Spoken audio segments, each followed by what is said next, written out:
Alright, I'm going to show you how to create a recipe on here. So if there's something you want to make but you don't know how many servings it's going to make to fit your macros or whatnot, I'll show you how to input that. So like I did for this ground beef here and the stir-fry vegetables, and you can view the recipe. So yeah, my macros today were really off. Most of them came from fat.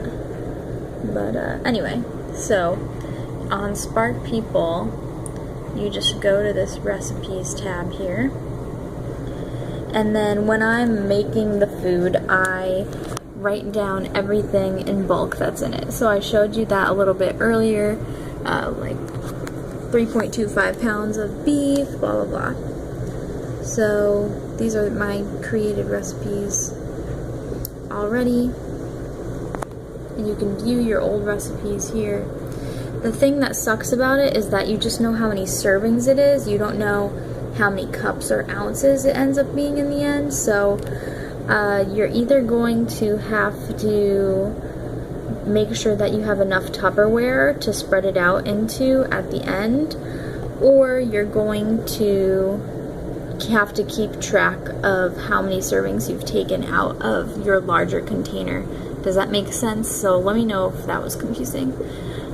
So to add a recipe, you go to access your recipe calculator and enter those bulk numbers here. So add an ingredient, and then you can search for it like you normally would as if you're inputting your food, and then you add this stuff in here, how many servings it needs, and then this here you can kind of play with to see how many servings it needs to be in order to fit your goals for that meal. So I ended up with 13 servings for that beef thing because each serving had about 198 calories and 23 grams of protein, so on. So keep those things in mind as you're coming up with these recipes as well. I hope this was helpful. We'll go more into some meal prep stuff next weekend.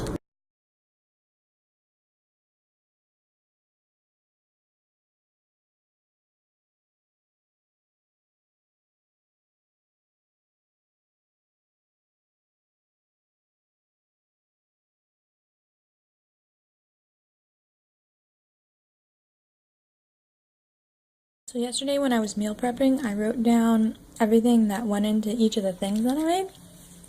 And then I went on to sparkpeople.com and entered this to break it down into individual servings.